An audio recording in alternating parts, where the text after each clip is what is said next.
Praise the Lord. Praise the Lord. Good evening. Audio தெளிவாக இருக்குங்களா? Okay, thank you. Thank you. Praise the Lord. Praise the Lord. நம்ம ஜெபித்து நம்ம ஆரம்பிப்போம். அன்பும் இரக்கமுள்ள எங்கள் நல்ல தகப்பனே, கிருபையானது நல்ல மாலை வேலை காமுக்கு நாங்கள் நன்றி சொல்லுகிறோம் அப்பா. இந்த நாளிலும் நாங்கள் உம்முடைய பிள்ளைகளாய் இணைந்து உம்முடைய வசனத்தை தியானிக்கும்படியாக நீர் கொடுத்திருக்கிற இந்த ஸ்லாக்கியத்திற்காக நாங்கள் நன்றி சொல்லுகிறோம். கர்த்தருடைய ஆவியானவர் நீர் எங்களோடு கூட பேசுவீராக. வார்த்தையின் வெளிச்சத்தை பார்க்கும்படி எங்களுடைய மனக்கண்கள் திறக்கப்பட்டிருப்பதாக, எங்களுடைய சிந்தை எண்ணங்கள் யோசனைகள் நினைவுகள் எல்லாவற்றையும் கர்த்தருடைய ஆவியானவர் ஆளுகை செய்வீராக. கர்த்தருடைய வார்த்தையின் மூலமாய் உண்டாகுகிறதான விடுதலையும் தெளிவும் எங்கள் சிந்தை முழுவதும் நிரப்பட்டும் அப்பா. அழிந்து போகக்கூடிய உலகத்தின் அறிவை அல்ல, அழிவில்லாத வெளியேற பெற்ற உம்முடைய ஞானத்தை, உன்னதரை அறிகிறதான அறிவை பெற்றுக்கொள்ள நாங்கள் வந்திருக்கிறோம். ஆகினால் எங்களோடு கூட பேசும். கர்த்தருடைய ஆவியானவர் எங்களோடு கூட இடைப்படும். பரிசுத்த ஆவியானவர் சகல சத்தியத்திற்குள்ளாகவும் நடத்துகிறவர். சத்தியம் இன்னதென்பதை எங்களுக்கு தெரிவித்து எங்களுக்கு ஆலோசனை தருவீராக, கற்றுத்தருவீராக. உணர்வுள்ள இருதயத்தையும் தெளிவுள்ள சிந்தையும் எங்களுக்கு தாரும். கர்த்தருடைய வார்த்தை எங்களிடத்தில் பேசப்படும் பொழுது உணர்வுள்ளவர்களாய், முரட்டாட்டம் இல்லாமல் இணக்கம் உள்ளவர்களாய் கர்த்தருடைய வார்த்தைக்கு கீழ்ப்படிய கர்த்தர் உதவி செய்யும். நம்முடைய நாமம் மாத்திரம் மகிமை அடையட்டும். எங்களோடு பேசும். இயேசுவின் நாமத்தில் கேட்கிறோம் எங்கள் நல்ல பிதாவே. ஆமென், ஆமென், ஆமென். Praise the Lord. கர்த்தருடைய நாமத்திற்கு மகிமை உண்டாகட்டும். கர்த்தர் நல்லவர். உங்கள் எல்லாரையும் இந்த கூகுள் மீட் வழியாக சந்திக்கிறதுல மிகுந்த மகிழ்ச்சி. கர்த்தர் நமக்கு நல்ல ஒரு வாய்ப்பை ஏற்படுத்தி கொடுத்திருக்கிறார். அதற்காக தேவனுக்கு நான் நன்றி சொல்கிறேன். நாம் தொடர்ந்து திருத்துவத்திலே முக்கியமான காரியங்களை நாம் பார்த்து கொண்டிருக்கிறோம். திருத்துவம் என்றால் என்னன்னு பார்த்தோம். அப்புறம் பிதாவாகிய தேவனை குறித்து பார்த்தோம். இப்போ குமாரனாகிய தேவனை குறித்து நாம் பார்த்து கொண்டிருக்கிறோம். அதில் பார்த்த ஒரு சில காரியங்களை நம்ம கவனிப்போம். சும்மா ஒரு சுருக்கமாக உங்களுக்கு நான் சொல்ல ஆசைப்படுறேன். இயேசு முன்பே இருந்தவர் அப்படின்னு சொல்லி பார்த்தோம். வெறுமனே புதிய ஏற்பாட்டில் நாம் பார்க்குற அந்த பகுதியிலிருந்து அவர் தோன்றினவர் அல்ல, அதுக்கு முன்பே இருந்தவர். அவர் எப்படி இருந்தார், பழைய ஏற்பாட்டில் எப்படிப்பட்டவராக இருந்தார், மனிதனை போல மனித உருவத்தில் அவர் ஏற்கனவே வந்திருக்கிறார். வெறுமனே 2025 வருடத்துக்கு மாத்திரம் ஒரு அந்த வருடத்துக்கு முன்னாடி மாத்திரம் மனிதராக வரல. அந்த டைம் வந்து ஒரு மனுஷனாக வந்து நமக்காக பலியானார். ஆனால் அதுக்கு முன்னாடியே மனித உருவத்தை அவர் எடுத்திருக்கிறார். அதை நம்ம பழைய ஏற்பாட்டில் பல வசனங்களில் நம்ம வாசிக்கிறோம். ஆபிரகாம் இடத்துல பேசுவதில் ஷாத்ராக், மேஷாக், ஆபேத்நேகோ அவர்கள் மத்தியில் 4வது நபராக நாம் என்று சொல்லி பல இடங்களில் நாம் பார்க்கிறோம். அதுக்கப்புறமா ஒரு தேவ தூதனை போல இயேசு கிறிஸ்து வருகிறத நம்ம பார்க்கிறோம். யோசுவாவுடைய புத்தகத்தில் பார்க்கிறோம். கிதியோன், நியாயாதிபதிகள் புத்தகத்தில் கிதியோனோட குமாரன் வந்து ஒரு தேவ தூதனை போல வெளிப்பட்டு பேசுகிறார் என்பதையும், அப்புறம் சிம்சோனுடைய தாயாரிடத்துல கர்த்தர் பேசுகிறது, எப்படி பல இடங்களில் நம்ம பார்க்கிறோம். அதற்கான ஒரு சில வசனங்களை நம்ம போன எபிசோடில் நம்ம தியானித்தோம். அப்புறம் கிறிஸ்துவனுடைய செயல்களை குறித்து நாம் பார்த்தோம். அவர் ஒரு தீர்க்கதரிசியாக, அவர் ஒரு ஆசாரியராக, அவர் ராஜாவாக இருக்கிறார் என்று சொல்லி பார்த்தோம். அதுக்கப்புறம் ஏன் அந்த 4 விதமான தலைமைத்துவத்தில் என்ன பிரச்சனை இருந்தது அப்படின்னு சொல்லி பார்த்தோம். முற்பிதாக்கள், தீர்க்கதரிசிகள், ராஜாக்கள், ஆசாரியர்கள் இவர்கள் எல்லாருமே தங்களுடைய காரியங்களை அவங்க செஞ்சுருந்தாலும் அவங்க எப்படி இருந்தாங்கன்னு சொல்லி சொன்னால், அவங்க ஒவ்வொருத்தர்கிட்டும் ஒரு சில குறைவுகள் இருந்தது. ஸோ அது எல்லாவற்றினுடைய நிறைவேற்றமும் பரிபூர்ணமுமாக ஆண்டவராகிய இயேசு கிறிஸ்து வந்தார். அவர் முற்பிதாக்கும் மேலானவர், தீர்க்கதரிசிக்கும் மேலானவர், ராஜாவுக்கும் மேலானவர், ஆசாரியர்களுக்கும் மேலானவர் என்று சொல்லி நாம் பார்க்கிறோம். அதுக்கப்புறமா கன்னி பிறப்பை குறித்து நாம் பார்த்தோம். கன்னியினுடைய வயிற்றில் பிறந்தது. ஸோ அதை குறித்து தீர்க்க தரிசனமாக சொல்லப்பட்டதையும், அடுத்ததாக அதை குறித்து வரலாற்றில் சொல்லப்பட்டதை காரியங்களையும் பார்த்தோம். அதுக்கப்புறமா கிறிஸ்து எப்படி பாவமற்ற ஒரு தன்மை உள்ளவராக இருந்தார், அவர் மனிதனாக பிறந்த போதிலும் எப்படி பாவமற்றவராக இருந்தார் என்பதை குறித்து நாம் பார்த்தோம். அதில் 4 காரியங்களை பார்த்தோம். பாவம் அறியாதவர், பாவம் இல்லாதவர், பாவம் செய்யாதவர், அவரிடத்திலே பாவம் இல்லை என்று சொல்லி 4 பரிமாணங்களிலே அவரிடத்துல பாவம் இல்லை என்பதை பார்த்தோம். அதற்கு 4 வசனங்கள் நாம் பார்த்தோம். அதுக்கப்புறமா மனிதனாய் மாறினார். இந்த காரியத்தை நம்ம கவனித்தோம். இதில் ரொம்ப முக்கியமான ஒரு சில பகுதிகள்லாம் நம்ம கவனிச்சிருக்கிறோம். ஸோ அதில் என்ன பண்ணுறார், மகிமையாக அவர் கர்த்தருடைய மகிமையை வெளிப்படுத்துவதற்காக அவர் மனிதனாய் மாறினார் என்று சொல்லி பார்க்குறோம். அதே போல் அவர் என்ன பண்ணுறாரு, அவர் மனிதனாய் வரும்போது ஒரு சில லிமிட்டேஷன்ஸ், அதாவது ஒரு சில கட்டுப்பாடுகளுக்குள்ளாக அவர் இருக்க வேண்டி இருந்தது, அவசியமாக இருந்தது. அதையும் நமக்காக செய்தார். காரணம், அதை நம்மளை அவர் என்ன பண்ணுறாருங்க, நேசிக்கிறார். நம்மளை நேசித்ததுனால அந்த கட்டுப்பாடுகள் எல்லாம் அவர் ஏற்றுக்கொண்டார். உதாரணத்திற்கு எல்லா இடத்திலும் அவரால் அதுக்கு முன்னாடி இருந்தார். ஆனால் அவர் மனித சரீரத்தை எடுத்ததுக்கப்புறம் அவரால் எல்லா இடத்திலும் இருக்க முடியவில்லை. ஆம்னி ப்ரெசன்ட்ன்ற அந்த ஒரு சுபாவத்தை நமக்காக விட்டு கொடுத்தார். அதே மாதிரி ஆம்னி சைன்ஸ் அப்படின்னா எல்லாம் அறிந்தவர்னு சொன்னேன். ஸோ எல்லாம் அறிந்தவராக இருந்தார்.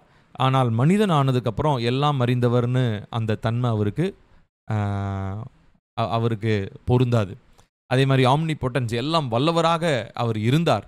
ஆனால் மனிதனாக மாறும் பொழுது எல்லாம் வல்லவராக இருந்ததான அவருடைய அந்த தன்மையை விட்டு நமக்காக வந்தார். ஸோ இந்த 3 முக்கியமான காரியங்களை யாருக்காக விட்டு கொடுத்தாருன்னா நமக்காக விட்டு கொடுத்தார்.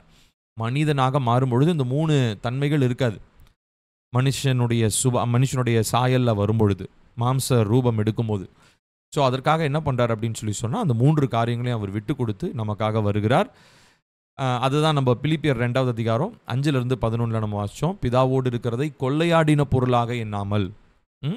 ஸோ அவர் என்ஜாய் பண்ணுறதான அந்த பெனிஃபிட்ஸ்லாம் நான் எதுக்காக போகணும் அப்படின்லாம் அவர் யோசிக்காமல் மரண பரியந்தம் தன்னை தாழ்த்தி அவர் சிலுவையை எடுத்துக்கொண்டதுனால, இதை நான் போன வாரம் உங்களுக்கு ஹோம்ஒர்க்காக நான் கொடுத்துருந்தேன். அந்த ஒரு பேசேஜை ஃபுல்லாக நீங்கள் தியானிக்கணும்னு சொல்லி நீ கண்டிப்பாக தியானிச்சிருப்பீங்க. கர்த்தர் உங்களோடு கூட பேசியிருப்பார் என்று சொல்லி நான் நம்புகிறேன். இந்த நாளிலே நாம் அடுத்த பகுதியை பார்க்க போகிறோம். இயேசு கிறிஸ்துவனுடைய மரணம். இது ரொம்ப முக்கியமான ஒரு பகுதி. ஏனென்று சொன்னால் இன்னும் வர ஃப்ரைடேலாம், அடுத்த ஃப்ரைடேயில் குட் ஃப்ரைடே கொண்டாட போகிறோம். புனித வெள்ளி, நல்ல வெள்ளி. யாருமே மரித்ததை நல்ல வெள்ளி குட்டுன்னெலாம் சொல்ல மாட்டாங்க. மரித்த நாள் துக்கமான நாள் தான். ஆனால் இயேசு கிறிஸ்து மரித்த நாள் மாத்திரம் குட் ஃப்ரைடே என்று சொல்லி உலகம் அனைத்திலும் கொண்டாடி கொண்டிருக்கிறார்கள். காரணம் என்ன? நல்லது. அவர் மரித்தது நல்லது. அவர் மரிக்கவில்லை என்று சொன்னால் நமக்கு மீட்பு கிடைத்திருக்காது இல்லைங்களா? ஸோ அதனால தான் குட் ஃப்ரைடே அப்படின்னு சொல்லி பேர் வச்சுருப்பாங்கன்னு சொல்லி நான் நம்புகிறேன். சரி, இப்போ ஒரு வசனத்தை வாசிக்கலாம். ரோமர் 5வது அதிகாரம் 8வது வசனம். நாம் பாவிகளாக இருக்கையில் கிறிஸ்து நமக்காக மரித்ததினாலே தேவன் நம்மேல் வைத்த தமது அன்பை விளங்க பண்ணுகிறார். இப்போ நல்லா கவனிக்கணும். நம்ம இங்கே கவனிக்கிறோம், நமக்காக மரித்ததினாலே. The only reason he died was for us. நமக்காக மாத்திரம், நமக்காக மாத்திரமே. எப்பயுமே திரும்ப திரும்ப ஆலயத்தில் ஆராதனைகளிலே நான் சொல்கிறது ஒரு காரியம் ஒன்று உண்டு. என்ன அப்படின்னு சொன்னால், உலகத்தில் எல்லாரும் நீதிமான்களாக, எல்லாருக்குமே மனப்பாடமாக இருக்குன்னு நினைக்கிறேன் எங்கள் சர்ச்சில். உலகத்தில் எல்லாரும் நீதிமான்களாக இருந்து பிள்ளையாகிய நான் ஒருவன் மாத்திரம் பாவியாக இருந்திருந்தாலும் என் ஒருவனுக்காக அவர் என்ன பண்ணியிருப்பார்? மரித்திருப்பார். இதுதான் அவருடைய அன்பு. ஏன்னா அவருடைய அன்பை நம்ம என்ன சொல்ல, அது நம்ம ருசி பார்க்கணும், நம்ம அதை அனுபவிக்கணும். அது வெறுமனே அந்த அன்பை வார்த்தையினால் விவரிக்க முடியாது இல்லைங்களா? அவர் நம்மளை மீட்ட அந்த காரியங்கள் வார்த்தையினால் விவரிக்க முடியாத ஒரு காரியம். அதை எக்ஸ்பீரியன்ஸ் பண்ணுறவங்களுக்கு மாத்திரம்தான் தெரியும் தேவனுடைய அன்பு எவ்வளவு, கிறிஸ்துவனுடைய அன்பு எவ்வளவு பெரியது. சரி, நமக்காக மரித்ததினாலே தேவன் நம்மேல் வைத்த தமது அன்பை விளங்க பண்ணுகிறார். சரிங்களா? அது ரொம்ப பியூட்டிஃபுல்லான வேர்ஸ். இந்த வசனத்தை நீங்கள் மனப்பாடம் பண்ணணும் கண்டிப்பாக. ஏன்னா இதுதான் கிறிஸ்துவனுடைய மரணத்தினுடைய தாற்பரியத்தை நமக்கு கற்றுக் கொடுக்கிறது. சரிங்களா? ஸோ இதில் உள்ள ஒரு சில முக்கியத்துவங்களை நம்ம பார்க்க போகிறோம். இப்போ இந்த மரணத்தினுடைய ஒரு முக்கியமான ஒரு பகுதி என்ன அப்படின்னா, மரணம்ன்றது எல்லாருக்குமே இருக்குது. மரணம்ன்றது யாருமே மரணத்திற்கு தப்பவே முடியாது. அப்போ இயேசு கிறிஸ்து மரித்தது மட்டும் என்னங்க பெரிய விசேஷம் அப்படின்னு ஒருவேளை மனிதர்கள் நம்மகிட்ட கேட்கலாம். ஸோ இயேசு கிறிஸ்து மரித்தது மாத்திரம் இல்லை, 3ஆம் நாளிலே அவர் உயிர்த்தும் எழுந்தார்.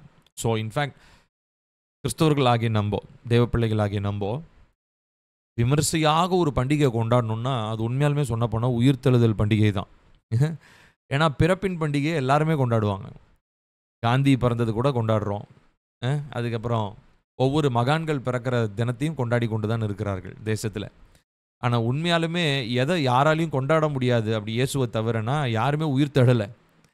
ஸோ உண்மையாலுமே சொல்லப்போனால் உயிர்த்தெழுதல் பண்டிகை ஒன்று தான் தேவ பிள்ளைகளாகிய நம்ம வந்து ரொம்ப கொண்டாட வேண்டிய ஒரு கொண்டாட்டம். அது வெறுமனே ஞாயிற்றுக்கிழமை இப்போ வரப்போகிற அந்த அடுத்து இப்போ வர சண்டே இல்லாமல் அடுத்த சண்டே நமக்கு ரிசரக்ஷன் டே இருக்குது, உயிர்த்தெழுந்த நாள். அந்த நாள் மாத்திரம் இல்லை, இன்ஃபேக்ட் ஒவ்வொரு ஞாயிற்றுக்கிழமையும் தேவனை ஆராதிக்கும் பொழுது வாரத்தின் முதல் நாளிலே அவரை நம்ம என்ன பண்ணுறோம், அவருடைய உயிர்த்தெழுதலின் வல்லமையை நம்ம பார்க்குறோம். போன ஞாயிற்றுக்கிழமை கூட சண்டே மார்னிங் சர்வீஸில் அப்பா அந்த வசனத்தை சொன்னாங்க. எத்தனை பேர் கவனிச்சிங்கன்னு தெரில. இயேசு கிறிஸ்துவினுடைய உயிர்த்தெழுந்த வல்லமை எனக்குள்ளாக இருக்கணும், எனக்குள்ளே இருந்து விளங்கணும் அப்படின்னு வெளிப்படணும்னு சொல்லி பவுல் சொல்லுகிறத அப்பா பேசினதை நீங்கள் கவனிச்சிருப்பீங்க. சரி, இப்போது இந்த தேவ பிள்ளைகளாகிய நம்மளுடைய கவனம் என்ன அப்படின்னா, மரித்து போன நிலையிலே சிலுவையிலே தொங்கி கொண்டிருக்கிற இயேசுவல்ல, மாறாக அதே சிலுவையிலிருந்து உயிரோடு எழுந்து வந்ததான தேவனை நாம் ஆராதிக்கிறோம். அதனால தான் அந்த கத்தோலிக்கர்கள் பயன்படுத்துகிறதான கிராஸில் ஜீசஸ் தொங்கிட்டு இருக்கிறதான கிராஸை வந்து நம்ம பயன்படுத்தக்கூடாது. ஒருவேளை உங்களுடைய வீடுகளிலோ உங்களுக்கு தெரிந்த வட்டாரங்களிலோ தேவ பிள்ளைகள் கிராஸ் வச்சுக்கிறது தப்பு கிடையாது. இப்போது ஒரு கிராஸோடைய ஒரு ஃபோட்டோவோ ஒரு கிராஸோடைய ஒரு அமைப்போ சிலுவையை வந்து நம்ம வீட்டில் வச்சுக்கிறது தப்பு கிடையாது, அது கும்பிடக்கூடாது. ரெண்டாவதாக அதில் தொங்கி கொண்டு இருக்கிற இயேசுவோ இருக்கக்கூடாது. சிலுவை என்பது வெறுமையாக இருக்க வேண்டும், சரிங்களா? ஸோ அதை தான் நம்ம வைக்கணும். ஸோ ஒருவேளை உங்களுடைய வீடுகளிலே நிறைய கத்தோலிக்க நம்பிக்கை உடையவங்க வந்து கத்தோலிக்க வழியில் போகிறவர்கள் இந்த கிராஸில் ஜீசஸ் தொங்கிட்டு இருக்கிற மாதிரியே வச்சுருப்பாங்க. அது முற்றிலும் தவறானது, அதை பயன்படுத்தக்கூடாது, சரிங்களா? சரி, இப்போ நம்மளுடைய ஃபோக்கஸ் என்ன தெரியுங்களா? எம்டியான கிராஸ். ஸோ ஏன்னா அதுலேருந்து அவர் அதுலேருந்து அவர் கல்லறைக்கு போய் கல்லறையிலேருந்து ஒரு உயிர் தெரிந்துட்டார். அவர் இன்னும் சிலுவையிலே தொங்கிட்டே இல்லை. நமக்கு சிலுவை எதற்காக நமக்கு ஒரு அடையாளமாக இருக்கிறது அப்படின்னா, அவருடைய தியாகம், அவருடைய பலி, அவருடைய அன்பு, இப்படி பல காரியங்களுக்கு அடையாளமாக நாம் வைத்து கொள்ளலாமே ஒழிய அதுவும் கும்பிடுறதுக்காக கிடையாது. இப்போ உதாரணத்துக்கு ஒரு சில தேவாலயங்களில் பின்னாடி ஸ்டேஜில் பின்னாடி வந்து பார்த்திங்கன்னா கிராஸ் வச்சுருப்பாங்க. என்னுடைய ரூமில் கூட பின்னாடி நான் கிராஸ் அங்கே வச்சுருக்கிறேன். அது உங்களுக்கு தெரியல, ஃப்ரேமில் வருதான்னு தெரியல. ஓகே, ஒரு சின்ன உட்டன் கிராஸ் நான் வச்சுருப்பேன். இப்போது நம்மளுடைய சர்ச்சில் வந்து பார்த்திங்கன்னா ஸ்டேஜில் கிராஸ் இருக்காது. நிறைய பேர் கேட்பாங்க, ஏன் இல்லை? சர்ச்சுக்கு வெளியில் மேலே இருக்கும் ஒரு கிராஸு, ஆனால் உள்ளே ஏன் இல்லை அப்படின்னா, ஏன்னா நிறைய பேர் இப்போ வெளியில் இருக்கும் போதே நிறைய பேர் என்ன பண்ணுவாங்கன்னா ரோட்டில் போகும்போது இப்படி கும்பிட்டுட்டு போவாங்க. கத்தோலிக்கர்கள் இப்படி கும்பிடுவாங்க இல்லைங்களா? ஸோ அந்த மாதிரி கும்பிட்டுட்டு போவாங்க. ஏன் நம்ம ஆலயத்தில் நம்ம வைக்கல அப்படின்னா அதற்கும் ஒரு காரணம் இருக்குது. ஏன்னா இங்கே ஒரு கிராமப்புறமாக இருக்குது நம்முடைய ஆலயம். ஸோ இங்கே நிறைய படிக்காதவங்க வருவாங்க. அவங்க எல்லாருக்குமே வந்து அது ஒரு சிலை வணக்கம் மாதிரி ஆகிடும். ஸோ அதை பார்த்த உடனே ஒரு பக்தி, அதை பார்த்த உடனே கும்பிடணுன்னு ஒரு ஒரு ஒரு எண்ணம் உருவாகுதுங்க இல்லைங்களா? அது ஆட்டோமேட்டிக்காக அது என்னவா மாறிடும், அது விக்கிரக ஆராதனையாக மாறிடும். அப்படின்றனால தான் நம்மளுடைய ஆலயத்தில் பின்புறத்தில் நம்ம சிலுவையை வைப்பது இல்லை. மற்றபடி சிலுவையை நம்ம போதிக்கிறோம், சிலுவையை பற்றி தான உபதேசம். ஆமாம், நமக்கு அந்த வசனம் ரொம்ப தரவாக தெரிஞ்சிருக்கும்னு நினைக்கிறேன் இல்லையா? அப்போஸ்தலனாகிய பவுல் சொல்வது போல, கெட்டு போகிறவர்களுக்கு அது பைத்தியமாக இருக்கிறது, ரட்சிக்கப்படுகிற நமக்கும் அது தேவ பலமாக இருக்குது, தேவ பலம் உள்ளதாக இருக்கிறதுன்னு சொல்லி. சரி, அப்போது கிறிஸ்து மரித்தார் ஆனால் உயிர்த்தெழுந்தார். ஸோ நம்மளுடைய ஃபோக்கஸ் வந்து உயிர்த்தெழுந்த இயேசு கிறிஸ்துவை குறித்து. ஸோ ஒரு சில காரியங்களை நம்ம பார்க்க போகிறோம். இந்த சிலுவையில் 7 வார்த்தைகளை தேவன் பேசினார், அதனுடைய முக்கியத்துவங்களை நம்ம பார்க்க போகிறோம். இப்போது எனக்கு தெரிஞ்சு எத்தனை வருடமாக பேசுகிறாங்கன்னு தெரியல. எனக்கு விவரம் தெரிஞ்சதுலேருந்து ஒவ்வொரு குட் ஃப்ரைடேக்கும் பார்த்தீங்கன்னா ஒவ்வொரு சர்ச்சிலையும் 7 வார்த்தை அந்த 7 வார்த்தையில் பேசுகிறதுல அவங்களுக்கு பெருமை இருக்கும். கவனிச்சிருக்கீங்களான்னு தெரியல நிறையா. ஏன்னா நான் அந்த ப்ராட்டஸ்டன்ட் செட்டிங்கில் இருக்க எங்களுடைய நிறையா தகப்பன் சைடில் இருக்கிற நிறையா அப்பா சைடில் இருக்கிற நிறைய ரிலேட்டிவ்ஸ் வந்து பார்த்திங்கன்னா டிஎஸ்ஐ தான், அவங்க ப்ராட்டஸ்டன்ட்ஸ். அவங்க வந்து பார்த்திங்கன்னா அந்த 7 வார்த்தையில் அவங்க சர்ச்சில் அவங்களுக்கு பேச கொடுத்துட்டாங்கன்னா அது பயங்கர ஒரு பெருமையான ஒரு காரியமாக சொல்லுவாங்க. நாங்கள் 7 வார்த்தையை பற்றி நாங்கள் பேசுவோம், இதில் வந்து 3வது வார்த்தையை பேசியிருக்கோம், அதுலேயும் வந்து பார்த்திங்கன்னா இந்த இந்த முடிந்தது 6வது வார்த்தை இருக்குது இல்லைங்களா, அதெல்லாம் பேச கொடுத்துட்டாங்கன்னா அது வந்து ரொம்ப முக்கியமான வார்த்தை இல்லையா. ஸோ அதனால் அந்த இங்கே குட் ஃப்ரைடே போனால் பயங்கரமாக இருக்கும். சிஎஸ்ஐ சர்ச்சஸ்லாம் போய் பார்த்தீங்கன்னா தெரியும். கத்தோலிக்க சபைகளிலும் பேசுகிறாங்க, ஒரு சில பெந்தேகோஸ்தே சபைகளிலும் அதை செய்து கொண்டு இருக்கிறாங்க. அது பேசுறது தப்பு கிடையாது. ஆனால் அது பாரம்பரியமாக மாறி அதனுடைய முக்கியத்துவத்தை இழந்து அது எதற்காக பேசுகிறோன்றதையே நம்ம யோசிக்காமல், சரி அதில் அப்படி பேசப்பட்டதுனால நம்ம வாழ்க்கையில் என்ன மாற்றம் வந்தது அப்படின்றத பற்றி எதுவுமே நம்ம சிந்திக்காமல், நம்ம இஷ்டத்துக்கு சும்மா வெள்ளிக்கிழமை போகிறோம், குட் ஃப்ரைடே அன்றைக்கி போகிறோம், 7 வார்த்தையை பேசுகிறோம், கிளம்பி வந்துக்கிட்டே இருக்கிறோம் அப்படின்ற மாதிரி தான் ஒரு பிளான் போட்டு அநேக மனிதர்கள் குட் ஃப்ரைடேனாலே 7 வார்த்தை தான். 7 வார்த்தை இல்லைன்னா அவ்வளோதான், அவங்க அது வந்து ஒரு பெரிய கொலை மாதிரி பார்ப்பாங்க. ஸோ ஆகையினாலே அந்த 7 வார்த்தைகளை நம்ம பார்க்க போகிறோம். சரிங்களா? இது எதுக்காகனா குட் ஃப்ரைடேனுடைய அடிப்படையில் கிடையாது. உண்மையாலுமே இயேசு கிறிஸ்து 7 வார்த்தைகளை, முக்கியமான 7 வார்த்தைகளை அவர் சிலுவையில் பேசினார். சரிங்களா? அதனுடைய முக்கியத்துவத்தையும் அது நிமித்தமாய் அந்த 7 வார்த்தைகள் மூலமாய் அவர் அக்கம்ப்ளிஷ், அதாவது நிறைவேற்றி முடித்த ஒரு சில காரியங்களையும் நம்ம என்ன பண்ண போகிறோம், நம்ம பார்க்க போகிறோம். சரிங்களா? ஸோ முதலாவது ஆண்டவராகிய இயேசு கிறிஸ்து பேசின ஒரு பகுதி லூக்கா 23வது அதிகாரம் 34வது வசனம். லூக்கா 23:34 இங்கே வாசிக்கிறோம். ஏசப்பா சொல்கிறாரு, அப்பொழுது இயேசு, பிதாவே இவர்களுக்கு மன்னியும், தாங்கள் செய்கிறது இன்னதென்று அறியாதிருக்கிறார்களே என்றார். அவருடைய வஸ்திரங்களை அவர்கள் பங்கிட்டு சீட்டு போட்டார்கள். ஸோ முதலாவது இவர் பேசுகிற வார்த்தை, பிதாவே இவர்களுக்கு மன்னியும், தாங்கள் செய்கிறது இன்னதென்று அறியாதிருக்கிறார்களே. சரிங்களா? ஸோ முதலாவது நம்ம இதில் பார்க்குற முதல் அக்கம்ப்ளிஷ்மெண்ட், முதல் வார்த்தை, இந்த இவர் பேசின முதல் வார்த்தையில் அவர் நிறைவேற்றி முடித்ததான காரியம் என்ன அப்படின்னா ஃபர்கிவ்னஸ். ஃபர்கிவ்னஸ் நான் இங்கே எழுதியிருக்கேன் பாருங்கள். ஃபர்கிவ்னஸ், மன்னிப்பு. நான் தமிழில் எழுதுறதுக்கு எனக்கு டைம் இல்லை, ஏன்னா தமிழ் டைப்பிங் கொஞ்சம் ஸ்லோவாக இருக்கும் எனக்கு. இங்கிலீஷ் டைப்பிங் ஃபாஸ்ட்டாக இருக்கிறனால நான் வேகமாக பண்ணணுன்றனால நோட்ஸ் எல்லாமே நான் இங்கிலீஷில் தான் வச்சுருக்கேன். ஒரு சில முக்கியமானதுக்கு மாத்திரம் தான் டைம் எடுத்து நான் தமிழில் டைப் பண்ணேன். So I hope you will understand. So அதனால் முதல்ல அவர் பேசின வார்த்தை, பிதாவே இவர்களுக்கு மன்னியும். அதை லூக்கா 23:34 வாசிக்கிறோம். அதில் அவர் முதலாவது நிறைவேற்றி முடித்த ஒரு காரியம் என்னதுங்க, மன்னிப்பு. ஸோ முதலாவது அங்கேருந்து ஆரம்பிக்குது. கிராஸில் நடக்கிற முதல் வேலை என்ன, சிலுவையில் நடக்கிற முதல் வேலை மன்னிப்பு. அடுத்து ரெண்டாவதா லூக்கா அதே 23வது அதிகாரம் 43வது வசனம். லூக்கா 23:43 அங்கே அதுக்கு முன்னாடி இருந்தால் வாசிப்போமா? அன்றியும் சிலுவையில் 39வது வசனம். அன்றியும் சிலுவையில் அறையப்பட்டிருந்த குற்றவாளிகளில் ஒருவன், நீ கிறிஸ்துவானால் உன்னையும் எங்களையும் ரட்சித்துக்கொள் என்று அவரை இகழ்ந்தான். மற்றவன் அவனை நோக்கி, நீ இந்த ஆக்கினைக்குட்பட்டவனாயிருந்தும் தேவனுக்கு பயப்படுகிறதில்லையா? நாமோ நியாயப்படி தண்டிக்கப்படுகிறோம், நாம் நடப்பித்தவைகளுக்கு தக்க பலனை அடைகிறோம், இவரோ தகாததொன்றையும் நடப்பிக்கவில்லையே என்று அவனை கடிந்து கொண்டு இயேசுவை நோக்கி, ஆண்டவரே, நீர் உம்முடைய ராஜ்யத்தில் வரும்போது அடியேனை நினைத்தருளும் என்றான். இயேசு அவனை நோக்கி, இன்றைக்கு நீ என்னுடனே கூட பரதீசில் இருப்பாய் என்று மெய்யாகவே உனக்கு சொல்லுகிறேன் என்றார். இப்போ இங்கே கவனிக்கணும், ஏசப்பா அடுத்து சொன்னதான ஒரு முக்கியமான ஒரு வார்த்தை,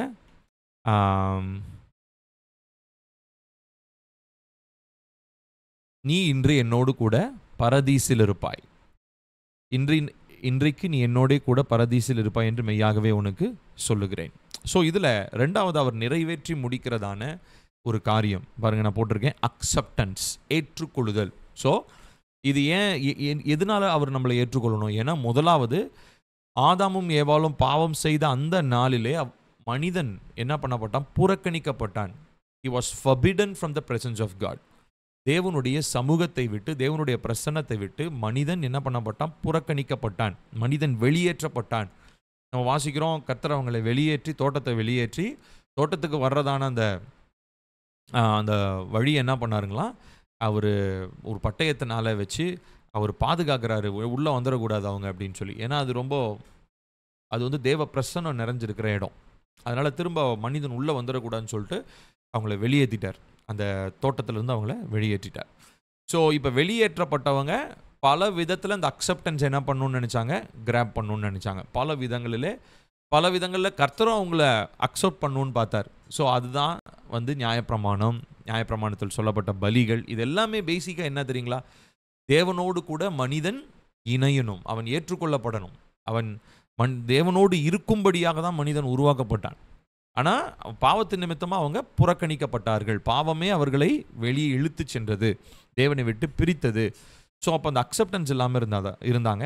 ஸோ இந்த வார்த்தையின் மூலமாக அவர் நிறைவேற்றின ஒரு ஒரு ஒரு காரியம் என்னது அப்படின்னா, நாம் ஏற்றுக்கொள்ளப்படுகிறோம். ஸோ அந்த இடத்துல அந்த கள்ளன், நிறைய பேர் அந்த கல்லனை வச்சு பெரிய பெரிய ஆர்கியூமெண்ட்லாம் பண்ணுவாங்க. கல்லன் வந்து ஞானஸ்தானம் எடுக்கலை, அதனால் ஞானஸ்தானம் எடுக்கலனாலும் பரலோகத்துக்கு போயிடலாம்.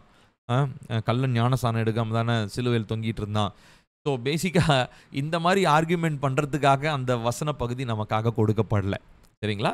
ஸோ அதுக்காக வந்து கல்லன் மாதிரி நானும் ஞானஸ்தானம் எடுக்காமல், நிறைய பேர் ஞானஸ்தானம் எடுக்கிறத தள்ளி போடும்போது நான் கேட்டேன்னா இப்படி தான் சொல்லுவாங்க, கல்லன் ஞானஸ்தானம் எடுத்தானா அப்படின்னு சொல்லி. ஸோ அவங்களுக்கு விருப்பம் இல்லை. ஸோ அவங்ககிட்ட போய் நான் பேசினா நமக்கு தான் டைம் வேஸ்ட்டு. ஸோ அந்த இடத்துல வந்து ஞானஸ்தானம் எடுத்தனாலும் போனானா, எடுக்காதனால போனானா, இந்த ஆர்கியூமெண்ட் அங்கே கிடையாது. உண்மையில் என்ன அப்படின்னா, மனிதன் ஏற்றுக்கொள்ளப்படுகிறான். எந்த நிலையிலும் ஒரு ஒரு என்ன சொல்கிறது, ஒரு ஒரு அன்போட என்னை ஏற்றுக்கொள்ள மாட்டிங்களா அப்படின்னு சொல்லி ஒரு கெஞ்சி பிரார்த்திக்கிறான். அவனுடைய ஜெபம் அது.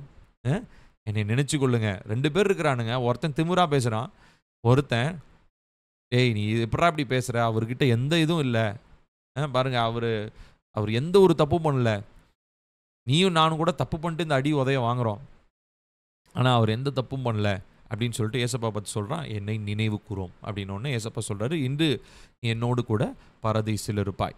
ஸோ இது வந்து ஒரு அக்செப்டன்ஸ், ஏற்றுக்கொள்ளுதல். இது 2வது வார்த்தை. அடுத்து 3வது நாம் பார்க்கிறது யோவான் 19:26.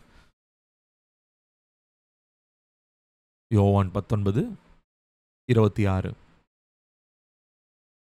அப்பொழுது இயேசு தம்முடைய தாயையும் அருகே நின்ற தமக்கு அன்பாயிருந்த சீஷனையும் கண்டு, அதாவது யோவானது சீஷனும் கண்டு தம்முடைய தாயை நோக்கி, ஸ்திரீயே அதோ உன் மகன் என்றார். ஸோ இங்கே ஏன்னா ஏசப்பா இருந்த காலம் வரைக்கும் ஹிஸ்டாரிக்கலி ஸ்பீக்கிங், வரலாற்று பூர்வமாக பார்க்கும்போது இயேசு கிறிஸ்துவுக்கு அப்புறம் மரியாளுக்கு பிள்ளைகள் பிறந்தார்கள். அதாவது இயேசுவினுடைய சகோதரர்கள் என்று சொல்லுகிறோம். அதுக்கப்புறம் இயேசு தான் முதற் பேரானவர். அதாவது மரியாளுடைய வயிற்றில் பிறந்த முதற் பேரானவர். பட் பரிசுத்த ஆவியானவரால் கர்ப்பம் தரிக்கப்பட்டு பிறந்தார்.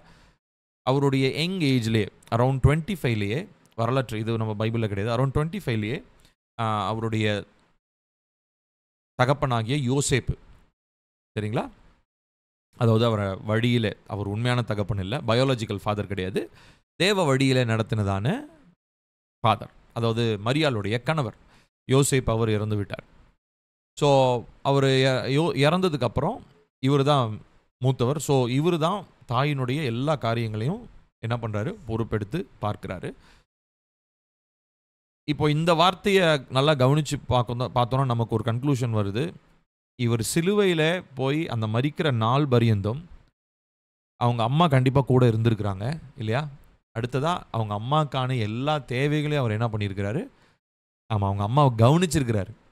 அதனால தான் மரணத்தினுடைய கடைசி நிமிடத்தில் அவர் என்ன பண்ணுறாரு, அந்த ரெஸ்பான்சிபிலிட்டி. ஸோ இங்கே நம்ம பார்க்குறத அக்கம்ப்ளிஷ் பண்ணதான காரியம் என்ன அப்படின்னா, ஹியூமன் ரெஸ்பான்சிபிலிட்டி நாங்கள் போட்டிருக்கோம் பாருங்கள். ஸோ இந்த வார்த்தையை அவர் பேசும்போது என்ன பண்ணுறாருன்னா, ஹியூமனாக இந்த பூமியில் இருக்கும்போது அவருக்குன்னு ஒரு பொறுப்பு இருந்தது. அஃப்கோர்ஸ் பிதாவினுடைய சித்தத்தை செய்யணும், அதெல்லாம் ஒரு பக்கம், அது வந்து பரலோகத்திலிருந்து அவர் பெற்றுக்கொண்ட பொறுப்பு. ஆனால் இந்த பூமியில் ஹியூமனாக ஒரு சில ரெஸ்பான்சிபிலிட்டி இருந்தது. அது என்ன அப்படின்னா, மூத்த மகனாக தாயை என்ன பண்ணணும், கவனிக்கணும். ஸோ அந்த ஒரு பொறுப்பை, அதையும் இப்போ அவர் போகும்போது அவர் வந்து இப்போ ஒரு நல்ல ஒரு நிறை வயசில் நிறை ஆயுளில் அவர் போகலை. ஒரு வாலிப வயது தான் அது. கிட்டத்தட்ட 33 வயதுன்றது ஒரு வாலிப வயது தான், ஆல்மோஸ்ட் யங். அந்த டைமில் அவர் மரிக்கும் போது அவர் என்ன பண்ணுறாரு, அவர் மேலே இருந்ததான அந்த பொறுப்பு, ஹியூமன் ரெஸ்பான்சிபிலிட்டி என்னது, அவங்க அம்மாவை கவனிக்கணுன்றது ஒரு ரெஸ்பான்சிபிலிட்டி. அந்த ரெஸ்பான்சிபிலிட்டியை இப்போ யாருக்கு கொடுக்குறாரு, அவரை ரொம்ப நேசித்த சீடனாகிய யோவானுக்கு அவர் கொடுக்குறார்.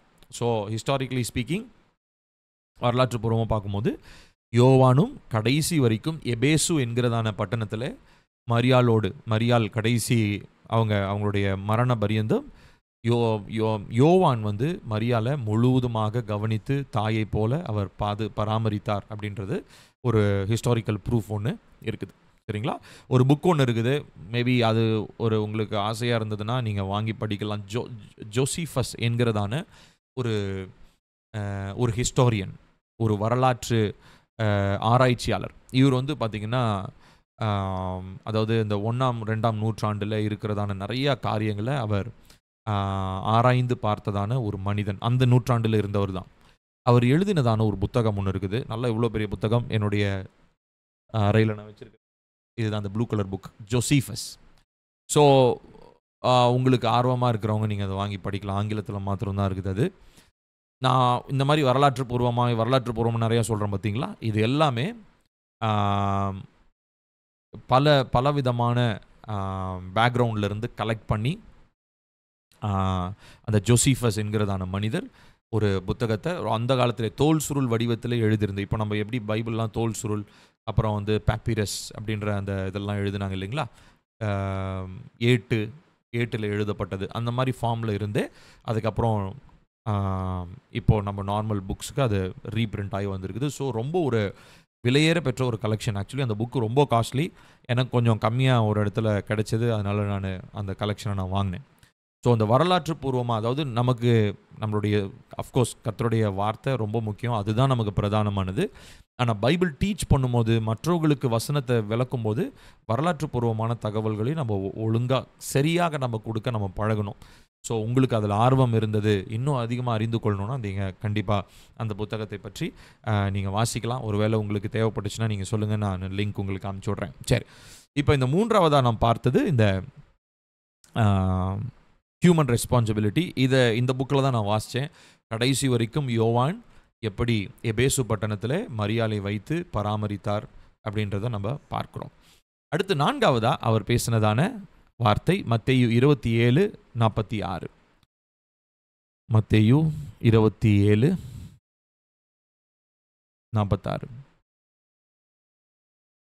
9ஆம் மணி நேரத்தில் இயேசு ஏலி ஏலி லாமா சபக்தானி என்று மிகுந்த சத்தமிட்டு கூப்பிட்டார். அதற்கு என் தேவனே என் தேவனே ஏன் என்னை கைவிட்டீர் என்று அர்த்தமாம். இந்த பகுதி நம்ம எல்லாருக்கும் தெரியும். இதற்கான ரெஃபரன்சஸ் வந்து ஓல்ட் டெஸ்டமெண்ட்லேயுமே நம்ம பார்க்குறோம். அதாவது பார்த்திங்கன்னா சங்கீதத்தில் கூட இதே எக்ஸாக்டான இதே வார்த்தையை சங்கீதத்தில் உள்ள ஒரு பகுதியில் நம்ம வாசிக்கிறோம். என் தேவனே ஏன் என்னை கைவிட்டீர் அப்படின்னு சொல்லி தாவீது வந்து சொல்லுகிறத நம்ம பார்க்குறோம். நான் உங்களுக்கு அந்த ரெஃபரன்ஸ் நான் சொல்கிறேன். சங்கீதத்தில்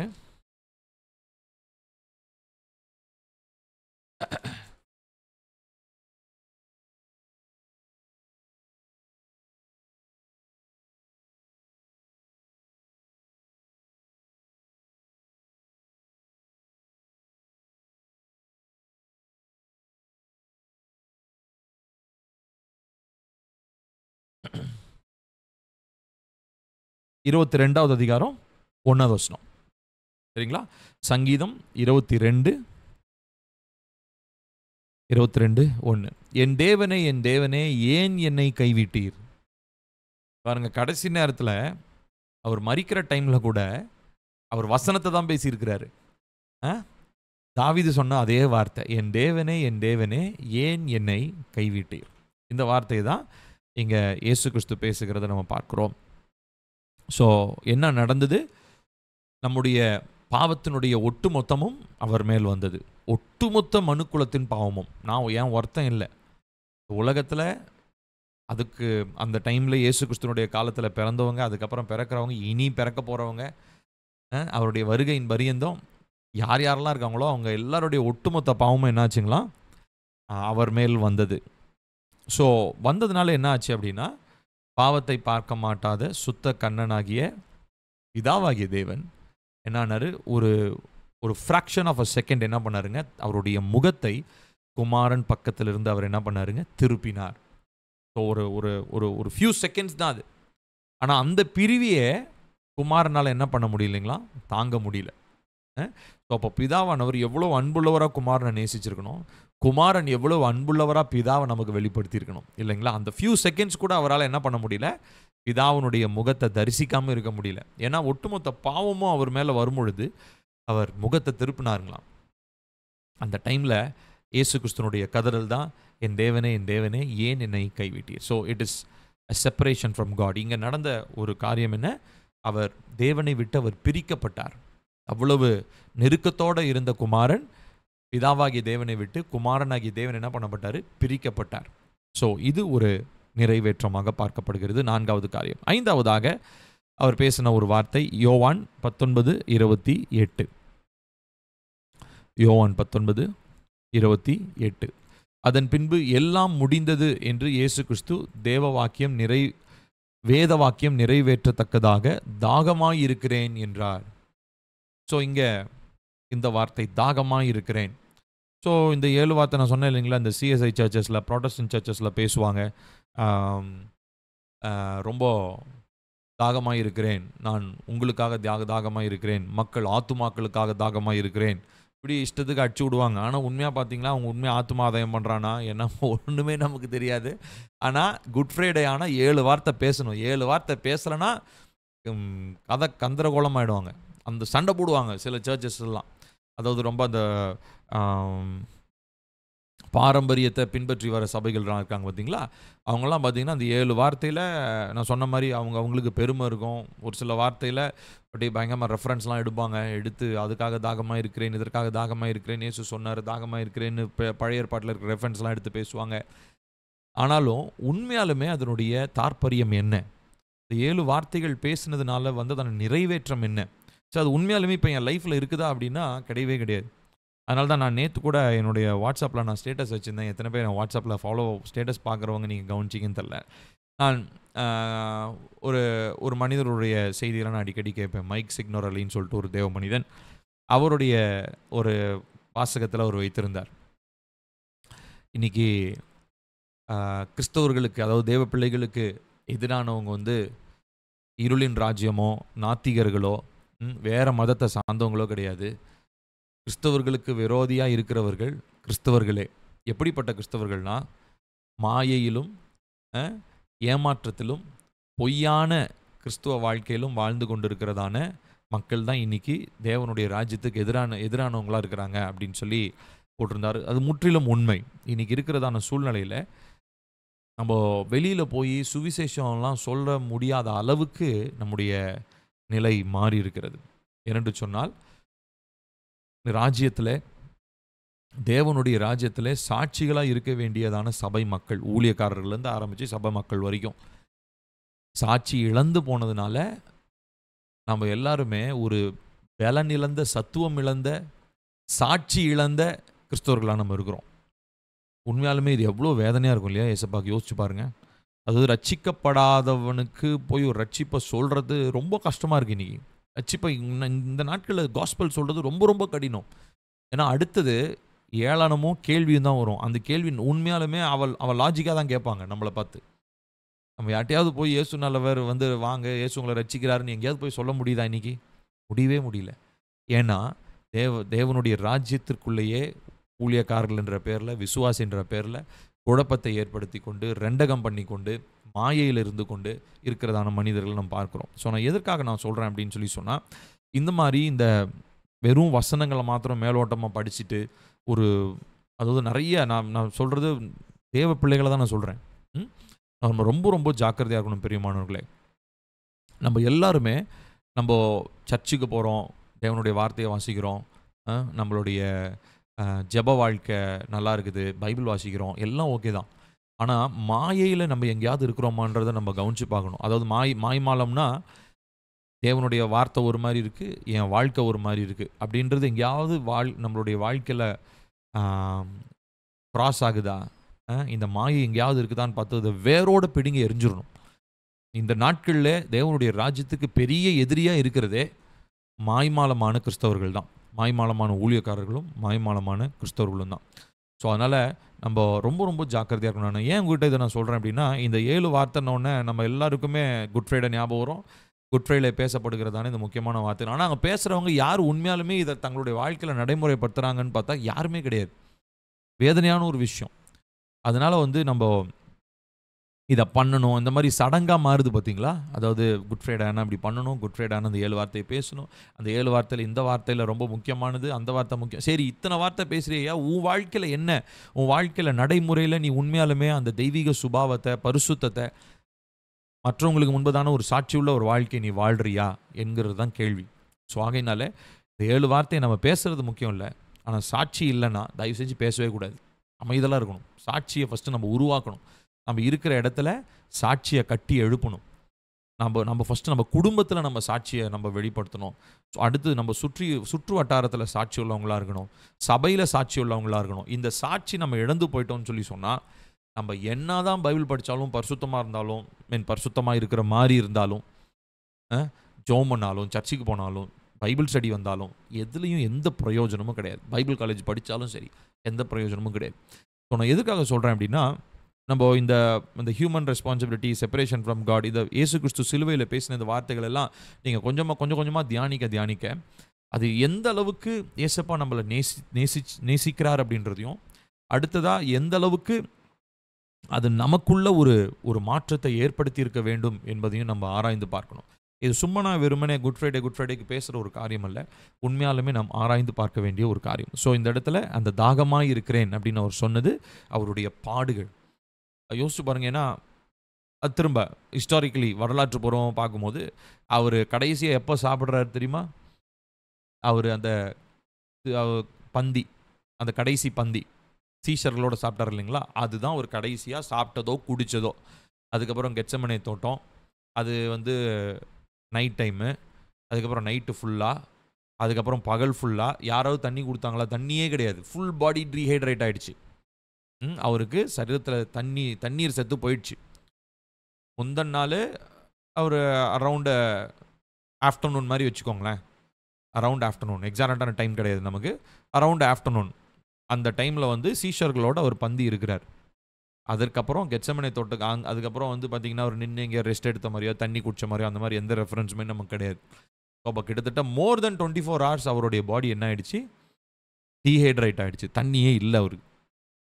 அதனால் சரீர பிரகாரமாகவும் தண்ணியும் இல்லை, சாப்பாடு எதுவுமே கிடையாது. ஸோ அவருடைய சரீரத்தில் ஒரு பாடு, ஒரு வேதனை, ஒரு சஃபரிங், ஒரு கஷ்டத்தின் வழியாக அவருடைய சரீரம் கடந்து வருகிறது. ஸோ யோசிச்சு பாருங்கள், அவருடைய அந்த பாடுன்றது எவ்வளோ ஒரு கொடூரமானது இல்லைங்களா? அதுக்கு மத்தியில் தலையில் அடிச்சிருப்பானுங்க, முள்முடி, அதுக்கப்புறம் முதுகில் காணப்படுகிறதான வேதனை, அந்த சரீரம் எல்லாம் கிழிக்கப்பட்டது, அதுக்கப்புறம் 2 கைகளிலும் கால்களிலும் கடாவப்பட்ட பெரிய ஆணி இல்லைங்களா? ஸோ அந்த ஆணியோடைய சைஸ் நீங்கள் உண்மையாலுமே அந்த ஆணியோட யூடியூப்லாம் இருக்குது. கிட்டத்தட்ட பார்த்தீங்கன்னா இவ்வளோ பெருசு இருக்கும். இவ்வளோ பெருசு, கிட்டத்தட்ட ஒரு 1.25 அடி இருக்கும்னு நினைக்கிறேன். 1.25 அடி ஆர் 1 அடி இருக்கும், சம்வேர் அரவுண்ட் 1 feet. அதனுடைய திக்னஸ் கிட்டத்தட்ட 1.5 inch something, 1.5 inch 1 inch around. எனக்கு எக்ஸாக்டான டீட்டெயில்ஸ் தெரில, பட் ஒரு தோராயமாக ஒரு பிக்சர் பண்ணிக்கோங்களேன். அவ்வளோ பெரிய ஆணி. ஸோ இது கால்களிலும் கைகளிலும் கடாவப்பட்டது. அதுக்கு மத்தியில் தண்ணி இல்லை, எதுவுமே கிடையாது. இப்போது அவருடைய சரீரத்தில் அவர் சுவாசிக்கணும்.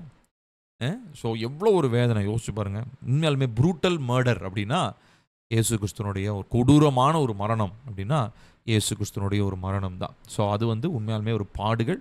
அந்த பாடுகளை ஏற்றுக்கொண்டதுனால தான் நமக்கு சுகம் உண்டாயிருக்குது இல்லையா? யோசிச்சு பாருங்கள். ஸோ ஒவ்வொரு அடியும் விழும்போது, அவருடைய முதுகில் ஒவ்வொரு அடியும் சாட்டையினால் அடிக்கும் போது, அவருடைய விழாவில் பாயும் போது, அது எந்த அளவுக்கு அவருடைய சரீரத்தை பாதிச்சிருக்கும், அது எந்த அளவுக்கு நமக்கு ஒரு சுகத்தை தருதுன்றது கொஞ்சம் யோசிச்சு பாருங்க இல்லைங்களா? நம்மளால் சிந்திக்காமையே இருக்க முடியாது. அவ்வளவு வேதனைகளையும் பாடுகளையும் ஆண்டவராகிய இயேசு கிறிஸ்து எனக்காக, உங்கள் ஒவ்வொருத்தருக்காக, நமக்காக இயேசு கிறிஸ்து சகித்தார். இதுதான் உண்மை. சரிங்களா? இது 5வது வார்த்தை. அடுத்து 6வதாக நாம் பார்க்கிறது, எல்லாம் முடிந்தது. யோவான் 19:30. இயேசு காடியை வாங்கின பின்பு முடிந்தது என்று சொல்லி தலையை சாய்த்து ஆவியை ஒப்பு கொடுத்தார். இந்த முடிந்தது அப்படின்றது ரொம்ப ஒரு முக்கியமான ஒரு வார்த்தை. ஸோ இதை நிறைய பேர் வந்து பார்த்தீங்கன்னா, முடிந்தது அப்படின்னா சிலுவையில் எல்லாவற்றையும் செய்து முடித்தார். அஃப்கோர்ஸ் எல்லாவற்றையும் செய்து முடித்தார். ஆனால் இந்த முடிந்ததுன்றதை பேசிக்காக அவர் எதனுடைய அடிப்படையில் சொன்னார் அப்படின்னு சொல்லி சொன்னால், நம்ம கவனித்து பார்த்தோம்னா பாருங்களேன், லூக்காவில் ஒரு வசனம் இருக்குது, 2வது அதிகாரம். லூக்கா 2வது அதிகாரம் 49வது வசனம் பாருங்க.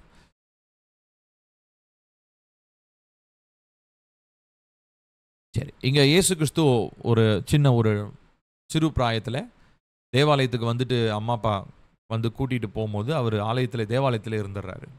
அப்போ அவங்க அம்மாவும் அப்பாவும் தேடுறாங்க, மரியாளும் யோசேப்பும் தேடுறாங்க. தேடிட்டு திரும்ப வரும்பொழுது அவர் அங்கே தேவாலயத்தில் அங்கே இருக்கிறதான மனிதர்களோடு அவர் பேசி கொண்டிருக்கிறத பார்க்குறோம். ஸோ அப்போ அவங்க பேசுகிறாங்க. தாய் தகப்பன்மாரும் அவரை கண்டு ஆச்சரியப்பட்டார்கள். அப்பொழுது அவருடைய தாயார் அவரை நோக்கி, மகனே, ஏன் எங்களுக்கு இப்படி செய்தாய்? இதோ உன் தகப்பனும் நானும் விசாரத்தோடே உன்னை தேடினோமே என்றால், அதற்கு அவர், நல்லா கவனிக்கணும், இந்த வார்த்தை தான் முக்கியம், நீங்கள் ஏன் என்னை தேடினீர்கள்? என் பிதாவுக்கு அடுத்தவைகளில் நான் இருக்க வேண்டியதென்று அறியீர்களா? நான் திரும்ப வாசிக்கிறேன். நீங்கள் ஏன் என்னை தேடினீர்கள்? என் பிதாவுக்கு அடுத்தவைகளில் நான் இருக்க வேண்டியதென்று அறியீர்களா? ஸோ இதில் கவனிக்க வேண்டிய ஒரு காரியம் என்ன அப்படின்னா, இங்கே ஏசப்பா சொல்கிற ஒரு காரியம், இது ஆங்கிலத்தில் வந்து பார்த்திங்கன்னா ரொம்ப அழகாக ஒரு வார்த்தையை நம்ம இங்கே வாசிக்கிறோம்.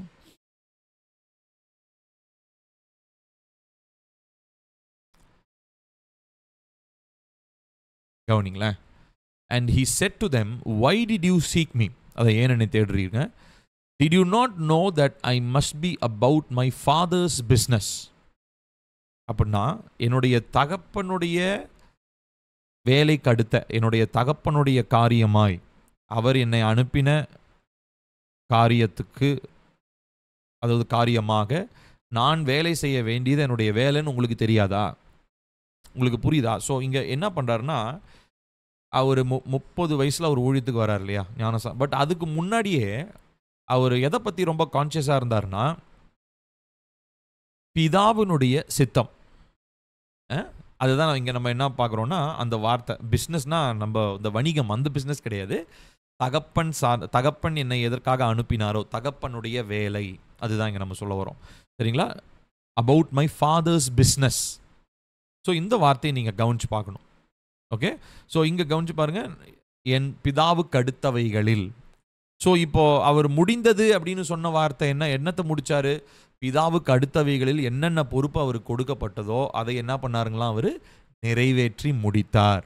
இங்கே இந்த பூமிக்கு வரணும், மனுஷனாக இருக்கணும், அதுக்கப்புறம் இந்த பூமியில் இருக்கிற மக்களுக்கு சுவிசேஷத்தை சொல்லணும், மக்களை தெரிந்து கொண்டு சீஷர்களை உருவாக்கணும், சீஷத்துவத்தில் அவங்களுக்கு பயிற்சி அளிக்கணும், அதுக்கப்புறமா பாடுகள் படணும், மனு குலத்திற்காக மரித்து ரத்தம் சிந்தி மரித்து அடக்கம் பண்ணப்படணும், உயிர் தெள்ளணும், இவ்வளோ விஷயம் இருக்குது சரியா? அதுக்கப்புறமும் அது செய்ய போகிறாரு. ஆனால் இப்போ சிலுவை வரைக்கும் இருந்ததான அவருடைய ப்ராசஸ் என்ன பண்ணிட்டார்? அவர் சிலுவை தான் அவருடைய வாழ்க்கையினுடைய பிவட்டல் பாயிண்ட்னு சொல்லுவோம். அதாவது ஒரு முக்கியமான ஒரு பகுதி, அது சிலுவை தான் அவருடைய முக்கியமான பகுதி. ஸோ இந்த இடத்துல நம்ம கவனித்து பார்க்கும்போது அவங்க என்ன சொல்கிறார்? அவர் முடிந்தது அப்படின்னு சொல்கிறார். என்னுடைய ஃபாதருடைய வேலையை, என்னுடைய பிதா என்னை எதுக்காக அனுப்பினாரோ அந்த வேலையை நான் அக்கம்ப்ளிஷ் பண்ணிட்டேன்பா, நான் முடிச்சிட்டேன் அப்படின்னு சொல்கிறார். சரிங்களா? ஸோ அது வந்து எதை குறிக்குது அப்படின்னு சொல்லி சொன்னால், இங்கே நான் போட்டிருக்கேன் பாருங்கள், விக்ட்ரி. அது வெற்றியை நமக்கு குறிக்கிறது. ஸோ முடிந்தது அப்படின்னு சொல்கிறது வெற்றியை நமக்கு குறிக்கிற ஒரு காரியம். அடுத்து 7வதா கடைசியாக அவர் சொன்னதான வார்த்தை லூக்கா 23வது அதிகாரம், லூக்கா 23:46. இயேசு, பிதாவே, உம்முடைய கைகளில் என் ஆவியை ஒப்புவிக்கிறேன் என்று மகா சத்தமாய் கூப்பிட்டு சொன்னார். இப்படி சொல்லி ஜீவனை அவர் விட்டார். இப்போ இங்கே நம்ம கவனிக்கிறோம், ஏசப்பா சொன்னதான ஒரு வார்த்தை, உம்முடைய கைகளில் என் ஆவியை ஒப்புவிக்கிறேன். ஸோ ஏசப்பா சொல்கிறதான ஒரு வார்த்தை. ஸோ இது எதை குறிக்குது அப்படின்னு சொல்லி சொன்னால், முழுமையை குறிக்கிறது, கம்ப்ளீஷன். எல்லா வேலையும் முடிச்சுட்டேன், இப்போ என்னுடைய சரீரத்தை, என்னுடைய ஆவியை உங்களுடைய கரங்களில் நான் ஒப்பு கொடுக்குறேன். சரிங்களா? ஸோ இன்ஃபேக்ட் வந்து எனக்கு சின்ன வயசில் நல்லா ஞாபகம் இருக்குது. அரௌண்டு 4th 5th படிக்கிற டைமில் சம்மர் லீவில் வந்து என்னுடைய கசின்ஸ்லாம், ஏன்னா வீட்டில் ஒரே பையன், ஸோ அதனால் எங்கள் கூட இருக்க அத்தை பசங்க, மாமா பசங்க, இவங்க எல்லாமே ரிலேட்டிவ்ஸ்லாம் வந்து என்னுடைய வயசில் இருக்கிறவங்க எல்லாருமே வந்து சம்மர் லீவில் வருவாங்க. சம்மர் லீவில் வரும்போது ஒரு ஏப்ரல் மேல வந்து அந்த ஸ்கூல் லீவில் வந்து எங்கள் கூட இருப்பாங்க. எல்லாம் விளையாண்டுட்டு ஜாலியாக இருப்போம். ஸோ அந்த டைமில் வந்து நைட் எல்லாம் ஒன்றா தூங்குவோம். ஒரு பெரிய ஹால் இருக்கும். அதில் எங்கள் பாட்டி, எங்களுடைய அம்மாச்சி, அவங்களும் தாத்தா, அப்புறம் நாங்கள் எல்லோரும் பக்கத்தில் படுத்து எல்லோரும் ஒரே மாதிரி வரிசையாக பெட்டு போட்டு, தரையில் பெட்டு போட்டு எல்லாம் வரிசையாக படுத்துருப்போம். அந்த டைமில் என்னுடைய கசின், எங்கள் மாமா பொண்ணு, அவள் வந்து கடைசியாக தாத்தா வந்து ஒரு நாள் கேட்டார், சரி எல்லாம் ஜோம் பண்ணிட்டீங்களா அப்படின்னு சொல்லி சொன்னார். நைட் தூங்குறதுக்கு முன்னாடி ஜோம் பண்ணோம். எல்லாருமே ஜோம் பண்ணுவோம். காமனாக ஒரு ஃபேமிலி ப்ரேயர் மாதிரி ஒரு சின்ன ஜெபம் தாத்தா பண்ணுவார். அதுக்கப்புறம் தனிப்பட்ட முறையில் எல்லாம் ஜோம் பண்ணிட்டீங்களா அப்படின்னு கேட்பார். ஸோ ஒரு காமன் ப்ரேயர் முடிச்சதுக்கப்புறம் திரும்ப பர்சனல் ப்ரேயர் பண்ண சொல்லி சொன்னார். அப்போது என்னுடைய மாமா பொண்ணு அவள் ஒரு கேள்வி கேட்டா, தாத்தா நீங்கள் தான் ஜோம் பண்ணிட்டீங்கல்ல, திரும்ப என்ன தாத்தா நாங்கள் ப்ரேயர் பண்ணோம் அப்படின்னோடனே, அப்போது எங்கள் தாத்தா நல்லா ஞாபகம் இருக்குது எனக்கு இன்னும், இந்த வசனத்தை சொல்லி இதை நம்ம ஜோம் பண்ணோன்னு சொல்லுவார். ஏன்னா நம்ம தூங்குற டைம் வந்து கிட்டத்தட்ட ஒரு அதாவது நம்மளுடைய சுயநினைவே இல்லாமல் இருக்கிற ஒரு நேரம் இல்லைங்களா? நம்ம அந்த டைமில் என்ன நடக்குதுன்னு நமக்கு தெரியறதில்ல. ஸோ இன்ஃபேக்ட் நம்மளுடைய ஆவி எப்படி இருக்கும் அப்படின்றது நமக்கு தெரியாது. ஒரு வேளை தூங்குற நேரத்திலேயே மரணம் நேரிட்டாலும் தேவனத்தில் போகிறதுக்கு ஆயத்தமாக இருக்கிறோமான்றதை தான் நம்மளுடைய கேள்வி. அதனால் தாத்தா சொல்லுவார், ஒவ்வொரு தடவையும் நம்ம தூங்கும் போது காலையில் எந்திரிக்கிறோம் இல்லையா, உயிரோட ஏசப்பா நம்மளை எழுப்புறாரு இல்லையா, ஸோ அதனால் தூங்கும் போது நம்மளுடைய ஆவியை தேவனுடைய கையில் நம்ம ஒப்பு கொடுக்கணும். ஏசப்பா வந்து சிலுவையில் இப்படி தான் சொல்லி ஜோம் பண்ணார் அப்படின்னு சொல்லி கரெக்டாக இதே பகுதியை சொல்லி தாத்தா நான் சிறு பிராயத்தில் இருக்கும்போது எங்களுக்கு கற்றுக் கொடுத்தார். அதிலிருந்து நான் எவ்வளோ டயர்டாக இருந்தாலும் நான் தூங்கும் போது நான் இந்த ஒரு ஜெபம் இந்த ஒரு அட்லீஸ்ட் மற்ற எல்லா ப்ரேயரும் விட்டுட்டாலும் நைட் டைம் தூங்கும் போது கண்டிப்பாக இந்த ப்ரேயர் ஒன்று, தேவனே என்னுடைய ஆவியை உம்முடைய கரங்களில் நான் ஒப்பு கொடுக்குறேன். இது வந்து நான் சாக போகிறேன்றனால கிடையாது. அதாவது அந்த டைமில் வந்து it is everything is out of my control இல்லையா? தூங்குற நேரத்தில் உங்களால் ஏதாவது கட்டுப்படுத்த முடியுமா? முடியாது. எல்லாமே உங்களுடைய கட்டுப்பாட்டை மீறி தான் உங்களை சுற்றி நடக்கும். இன்ஃபேக்ட் கனவுல வர்றது கூட நம்ம கட்டுப்படுத்த முடியாது இல்லையா? ஸோ அது ஆவியானவர் தான் அதை ஆளுகை செய்யணும். ஸோ அதனால் இந்த ஒரு ப்ரேயரை வந்து எங்கள் தாத்தா வந்து எனக்கு கற்றுக் கொடுத்தார்.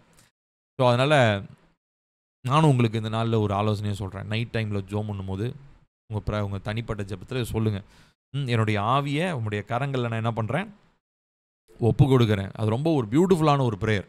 அது வந்து நமக்கு ஒரு சென்ஸ் ஆஃப் செக்யூரிட்டி, நமக்கு ஒரு பாதுகாப்பை ஏற்படுத்தும்.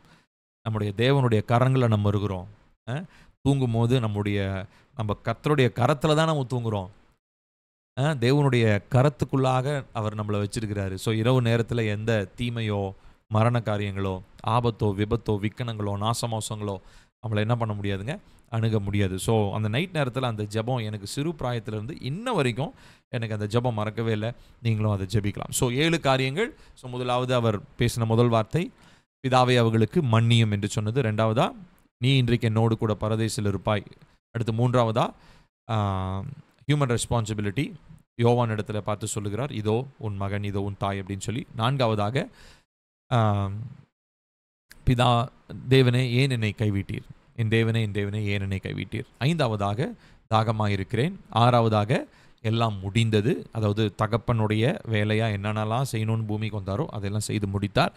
7வதாக உம்முடைய கரத்தில் என்னுடைய ஆவியை நான் ஒப்பு கொடுக்கிறேன். ஸோ அந்த காரியத்தை சொல்லி அவருடைய அந்த மரணத்தில், அதாவது அந்த சிலுவையில் நடந்ததான முக்கியமான காரியங்கள். ஸோ நல்லா புரிஞ்சுக்கோங்க, இது வெறுமனே குட் ஃப்ரைடேக்கு மாத்திரம் இல்லை. இது நமக்கு வந்து இந்த 7 காரியங்கள் இந்த சைடில் நான் கொடுத்துருக்கேன் பார்த்தீங்களா, இந்த 7 காரியங்கள் மன்னிப்பு, ஏற்றுக்கொள்ளுதல், மனிதனுடைய பொறுப்பு, ஹியூமன் ரெஸ்பான்சிபிலிட்டி, தேவனிடத்திலிருந்து பிரிக்கப்பட்டார், நாம் அவரோடு இணைவதற்காக, அடுத்தது பாடுகளை ஏற்றுக்கொண்டார், ஜெயத்தை நமக்கு ஏற்படுத்தி கொடுத்தார், எல்லாவற்றையும் முடித்தார். ஸோ இந்த ஒரு ஃபுல்ஃபில்மெண்ட், இந்த நிறைவேறுதலுக்குள்ளாக நம்முடைய வாழ்க்கை இருக்கணும். ஸோ அப்படி இதை நம்ம புரிஞ்சு வாழ்ந்தோம்னா நிச்சயமாக நம்ம நான் சொன்ன மாதிரி இந்த மாய்மாலமான சாட்சியற்ற ஒரு வாழ்க்கையை நம்ம என்ன பண்ண மாட்டோம், வாழ மாட்டோம். கர்த்தருடைய ஆவியானவர் நிச்சயமாக நமக்கு உதவி செய்வார். சரிங்களா? இது வரைக்கும் புரிஞ்சதுங்களா? 7 வார்த்தைகள். ஒரு thumbs up. Thank you, thank you. Praise the Lord, praise the Lord. Yes, okay. இப்போ அடுத்ததான் நம்ம பார்க்கறது இதுதான். நான் உங்களுக்கு ஆக்சுவலி முன்னாடி கொடுத்த விளக்கத்தை தான் பின்னாடி நான் போட்டிருக்கேன். தகப்பனுடைய வேலை எல்லாவற்றையும் நான் முடித்து விட்டேன் அப்படின்னு சொல்லி அவர் பேசுகிறதான காரியங்கள். அடுத்ததாக நாம் பார்க்கறது இந்த காரியத்தை மாத்திரம் பார்த்து நம்ம முடிக்க போகிறோம். இன்னும் என்ன அடுத்த வாரத்தில் நம்ம குமாரனாகிய தேவனை குறித்து தான் இன்னும் டீப்பாக நம்ம பார்க்க போகிறோம். ஏன்னா இது ரொம்ப ஒரு வாஸ்டான டாபிக். நான் இருக்கிறதுலேயே கொஞ்சம் சுருக்கமாக உங்களுக்கு பேசிகிட்டு இருக்கேன். ஸோ ஆகையினாலே நாம் தெரிந்து கொள்ள வேண்டியது அவசியம். ஸோ இங்கே பரிகாரம், இந்த பரிகாரம்ன்ற வார்த்தையை பல இடங்கள்ல, அதாவது ஒருவேளை நீங்கள் வேற்று மதத்திலிருந்து வந்திருந்தீங்க அப்படின்னு சொல்லி சொன்னால் இந்த வார்த்தையை நீங்கள் கண்டிப்பாக கவனிச்சிருப்பீங்க. பரிகாரம் பண்ணணும், தோஷமாயிடுச்சு, பொண்ணு பார்க்கும்போது மாப்பிள்ளை பார்க்கும்போது தோஷம் கழியணும், தோஷமாக இருக்குது, அந்த தோஷத்துக்கு இதை பண்ணணும் அதை பண்ணணும். ஸோ அதுக்கு இந்த வார்த்தை வந்து பரிகாரம்ன்ற வார்த்தை. என்ன பரிகாரம் பண்ணணும் அப்படின்னு சொல்லி சாமியார்கிட்ட கேட்பாங்க, இல்லை ஜோசியக்கார்கிட்ட கேட்பாங்க. ஸோ இந்த பரிகாரம் அப்படின்ற வார்த்தை என்ன அப்படின்னா, ஒன்றுக்கு பதிலாக வேறொன்று, இல்லைங்களா? ஸோ அதனுடைய அர்த்தத்தை நம்ம முழுமையாக நம்ம பார்க்க போகிறோம். இயேசு கிறிஸ்துவனுடைய வாழ்க்கையில் அவர் பரிகாரம் எப்படி நமக்காக பரிகாரம் செய்தார் அப்படின்றத நம்ம பார்க்க போகிறோம். ஒரு வசனம் வாசிக்கலாம். ரோமர் 3:24-25. ரோமர் 3:24-25 வரைக்கும். இலவசமாய் அவருடைய கிருபையினாலே கிறிஸ்து இயேசுவில் உள்ள மீட்பை கொண்டு நீதிமான்கள் ஆக்கப்படுகிறார்கள்.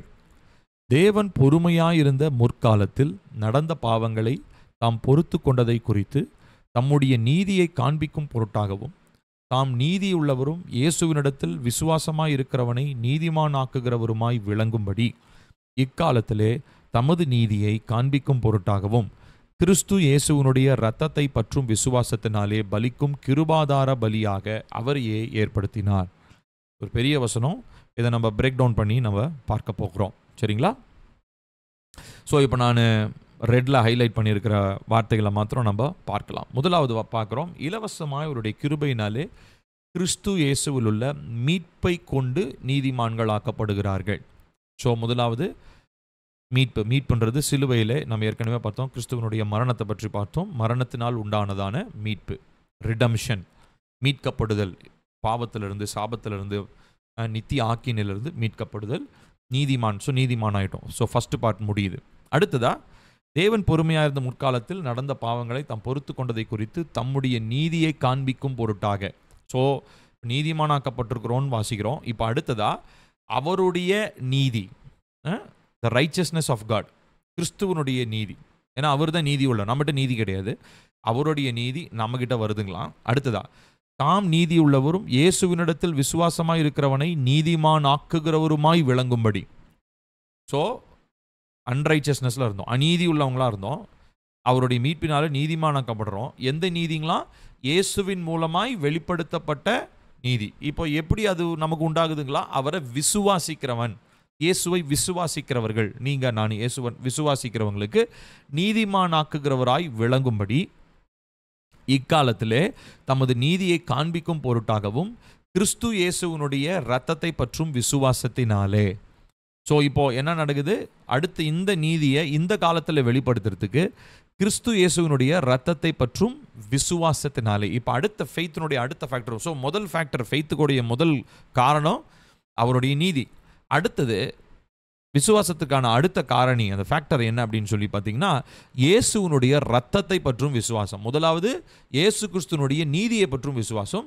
அடுத்ததா ரெண்டாவது இயேசு கிறிஸ்துவனுடைய இரத்தத்தை பற்றும் விசுவாசம். பலிக்கும் கிருபாதார பலியாக அவரையே ஏற்படுத்தினார். ஸோ இந்த அட்டோன்மெண்ட்டில், பரிகாரத்தில் இந்த ரெண்டு காரியம் நடக்குதுங்க. ஸோ முதலாவது இயேசு கிறிஸ்துவின் மேல் இருக்கிற விசுவாசம். ரெண்டாவதா இயேசு கிறிஸ்துவின் இரத்தத்தினால் இரத்தத்தை பற்றும் விசுவாசம். புரியுதுங்களா? ரெண்டு காரியம். நான் திரும்ப சொல்கிறேன், அட்டோன்மெண்ட்டில் ரெண்டு பகுதி இருக்குது. ஒன்று இயேசுவை பற்றியதான விசுவாசம், அதாவது இயேசுவனுடைய மீட்பை பற்றியதான விசுவாசம். அடுத்ததா இயேசுவின் இரத்தத்தை குறித்ததான விசுவாசம். இந்த ரெண்டும் தான் ஒரு மனுஷனுடைய வாழ்க்கையில் பரிகாரத்தை ஏற்படுத்த முடியும். புரியுதுங்களா? நான் திரும்ப சொல்கிறேன், வேணுன்றவங்க நீங்கள் எழுதிக்கோங்க. பரிகாரம் ஒரு மனிதனுடைய வாழ்க்கையில் ஏற்படுவதற்கு ரெண்டே ரெண்டு காரியம்தான். ஒன்று, இயேசு கிறிஸ்துவை பற்றியதான விசுவாசம், இயேசு கிறிஸ்துனுடைய நீதி இல்லை மீட்பு, இதனால் போட்டுக்கோங்க, இயேசு கிறிஸ்துனுடைய நீதியை குறித்த விசுவாசம். அடுத்ததா இயேசு கிறிஸ்துவின் ரத்தத்தை பற்றும் விசுவாசம். ஓகேங்களா? சரி, இந்த வசனத்தை இப்போதைக்கு புரிஞ்சுப்போம். மேற்கொண்டு படிக்க படிக்க நமக்கு புரியும் இன்னும் கொஞ்சம். இப்போது இந்த அட்டோன்மெண்ட், அதாவது பரிகாரம் அப்படின்ற வார்த்தையை நம்ம எங்கே வாசிக்கலாம் அப்படின்னு சொல்லி கவனித்தோம்னா, இதனுடைய வார்த்தை எபிரேய பதத்தில் கஃபார் என்கிறதான ஒரு எபிரேய வார்த்தை பயன்படுத்தப்பட்டிருக்கிறது, அட்டோன்மெண்ட். இதற்கு ஆதாரமாக நம்ம ஒரு வசனத்தை வாசிக்க போகிறோம். லேவியராகமம் 16வது அதிகாரம் 6வது வசனம். இப்போ பாருங்க, இந்த 16வது அதிகாரம் ரொம்ப முக்கியமான ஒரு அதிகாரம் லேவியராகமத்தில். லேவியராகமம் 16 வந்து மார்க் பண்ணிக்கோங்க. லேவியராகமம் 16 ஒரு முக்கியமான அதிகாரம். ஏன்னா அது வந்து முழு தேசத்தினுடைய பரிகாரம், அதாவது முழு தேசத்திற்கும், இஸ்ரவேல் தேசம் மொத்தத்திற்கும் பரிகாரம் செய்கிறதுக்கு என்னென்ன முறைமைகள்ன்றது கர்த்தர் சொல்லி கொடுக்குறார். இப்போ இதில் 6வது வசனம், பின்பு ஆரோன் தனக்காகவும் தன் வீட்டாருக்காகவும் பாவ நிவர்த்தி செய்யும்படிக்கு தன்னுடைய பாவ நிவாரண பலியின் காளையை சேர பண்ணி. கவனிக்கணும், பின்பு ஆரோன் தனக்காகவும் தன் வீட்டாருக்காகவும் பாவ நிவர்த்தி செய்யும்படிக்கு தன்னுடைய பாவ நிவாரண பலியின் காளையை சேர பண்றார். ஸோ இங்க கவனிக்க வேண்டிய ஒரு காரியம், ஆரோன் தனக்காகவும் தன் வீட்டாருக்காகவும் பாவ நிவர்த்தி செய்யணும். ஸோ இந்த வார்த்தை, இந்த பாவ நிவர்த்தின்னு இருக்கு இல்லைங்களா, அதுதான் பரிகாரம்னு சொல்லப்படுகிற வார்த்தை. அங்கே தான் கஃபார் என்கிறதான எபிரேய வார்த்தை பயன்படுத்தப்படுகிறது. ஸோ இதனுடைய அர்த்தம் என்ன அப்படின்னா, மூடப்படுதல், டு கவர். சரிங்களா? முழுசுமா மூடுறது. புரியுதுங்களா உங்களுக்கு? அடுத்ததா வாசிப்போம், இன்னொரு வசனத்தை வாசிக்கலாம். எபிரேயர், இப்போ இந்த வசனத்தை ஞாபகம் வச்சுக்கோங்க. லேவியராகமம் 16:6 மூடப்படுதல், இந்த வார்த்தை ஞாபகம் வச்சுக்கோங்க. அடுத்ததா எபிரேயர் 10:4, அல்லாமலும் காளை வெள்ளாட்டுக்கடா இவைகளுடைய ரத்தம் பாவங்களை, நல்லா கவனிக்கணும், நிவர்த்தி செய்ய மாட்டாதே. நல்லா கவனிக்கணும் இந்த வார்த்தையை. நான் உங்களுக்கு ஏன் இந்த அட்டோன்மெண்ட், பரிகாரம் அப்படின்ற வார்த்தையை நான் சொல்கிறேன் அப்படின்னா, இதில் ரெண்டு காரியம் இருக்குது. பழைய ஏற்பாட்டில் மக்கள் செய்த பாவங்கள் இருக்கு இல்லைங்களா, இஸ்ரேல் மக்கள் செய்த பாவங்கள், அதற்கு தேவன் கொடுத்ததான பரிகாரம் என்ன? மிருகங்கள், ஒவ்வொரு இப்போ காளை இதெல்லாம் அவங்க பலி செலுத்தினாங்க. ஸோ இது என்ன நடந்தது அப்படின்னா, கஃபார் என்கிறதான முறைமையின்படி, அதாவது கஃபார்னா மூடப்படுதல்னு சொன்னேன். இப்போது பழைய ஏற்பாட்டில் அவங்க செஞ்ச பாவங்கள் எல்லாம் மூடப்பட்டுச்சு. கவர், அதாவது உள்ளே இருந்துச்சு, ஆனால் அது மூடியாச்சு. உள்ளே புதைச்சி வச்சு மூடின மாதிரி கணக்கு வச்சுக்கோங்களேன். ஸோ தேவன் பார்க்கும்போது மூடப்பட்டதை தான் பார்ப்பாரு. அது நிமித்தமாக அவங்களுடைய நீதி விளங்கும். ஆனால் இயேசு கிறிஸ்துனுடைய பரிகாரத்தில் நடந்தது என்ன அப்படின்னா, நம்ம கவனித்து பார்த்தோம்னா நமக்கு ஒரு காரியம் வந்து நமக்கு நல்லா புரியும். பாருங்க, நான் போட்டிருக்கேன், பழைய ஏற்பாட்டில் நடந்தது பாவங்களை வெறுமனே மூடினது. ஆனால் புதிய ஏற்பாட்டில் இயேசு கிறிஸ்துவனுடைய பரிகாரம் நமக்கு என்ன பண்ணுச்சு அப்படின்னா, பாவத்திலிருந்து நம்மை நிவர்த்தி செய்தது, அதாவது நம்மளை சுத்திகரிச்சது, அதாவது பாவத்தை நம்மளை விட்டு எடுத்து விட்டது. நான் சொல்றது புரியுதுங்களா உங்களுக்கு? மூடினது வேற, எடுத்தது வேற. அப்படின்னா இது இப்படி புரிஞ்சுக்கோங்க. அழுக்கு இருக்குது, அந்த அழுக்கை ஒருத்தர் பார்க்குறாரு, அவர் பார்க்கும்போது சுத்தமாக இருக்கணுன்றனால அந்த அழுக்கை குடி தோண்டி உள்ளே புதைச்சிடுறது. இது பழைய ஏற்பாடு. ஆனால் இப்போ புதிய ஏற்பாட்டில் இயேசு கிறிஸ்துவனுடைய பரிகாரம் மூலமாக நடந்தது என்ன அப்படின்னா, இயேசு கிறிஸ்துவனுடைய ரத்தத்தின் மூலமாக அந்த அட்டோன்மெண்ட்டில் பாவம் என்ன பண்ணப்பட்டது? மூடப்படலை. இப்போ பரிகரிக்கப்பட்டு அந்த ரத்தத்தினாலே, அவருடைய ரத்தத்தினாலே நாம் கழுவப்படுகிறோம். இப்போ பாவத்தினுடைய அந்த என்ன சொல்றது, பாவத்தினுடைய அந்த வீரியம், அதனுடைய பவர் இருக்குல்ல, பாவத்துக்குன்னு ஒரு வல்லமை இருக்குது. அந்த வல்லமையை என்ன பண்றாரு? அவர் கழுவிட்டார். ஸோ அது வாஷ்ட் அவுட் ஆயிடுச்சு. ஆனால் இன்னொரு விஷயம் இருக்குது, பாவத்தை கழுவிட்டாருன்றனால பாவமே இல்லைன்னு சொல்ல முடியாது. ஆனால் பாவத்தினுடைய எஃபெக்ட்ஸ் என்ன இருக்குது? எனக்குள்ள இருக்கு. நான் சொல்கிறது புரியுதுங்களா உங்களுக்கு? மேலோட்டமாக இருந்ததான அந்த பாவத்தை அவர் என்ன பண்ணுறாரு, பாவத்தினுடைய அந்த தாக்கத்தை அவர் ரத்தத்தினால பரிகரித்து கழுவிட்டார். ஆனால் அதனுடைய தாக்கம் நமக்குள்ளே இருந்துட்டு தான் இருக்குது. அதனால தான் மாம்சத்தின் கிரியைகள் நமக்குள்ள பாவம். அதனால தான் 1 யோவான் 1:9 வாசிக்கிறோம். அப்போஸ்தலனாகிய யோவான் சொல்கிறாரு, நம்மிலே பாவம் இல்லை என்று சொல்வோமானால் நம்மை நாமே வஞ்சிக்கிறவர்களாக இருப்போம். ஸோ பாவத்தை வந்து பாவத்தினுடைய வீரியத்தை, அதனுடைய பவர் இருக்கு இல்லையா, அந்த பவரை என்ன பண்ணிட்டார் அவர், கிளென்ஸ் பண்ணிட்டார். நிவர்த்தி செய்யலை, மூடலை. அவர் நிவர்த்தி செஞ்சார், அதை மூடலை, அவர் கவர் பண்ணலை. கஃபார் என்கிறதான அந்த பழைய ஏற்பாட்டு முறைமையின்படி அவர் சும்மானா உள்ளே புதைச்சி மூடலை. இப்போது அதை என்ன பண்ணிட்டார், ஃபுல்லாக வாஷ் அவுட் பண்ணிட்டார்.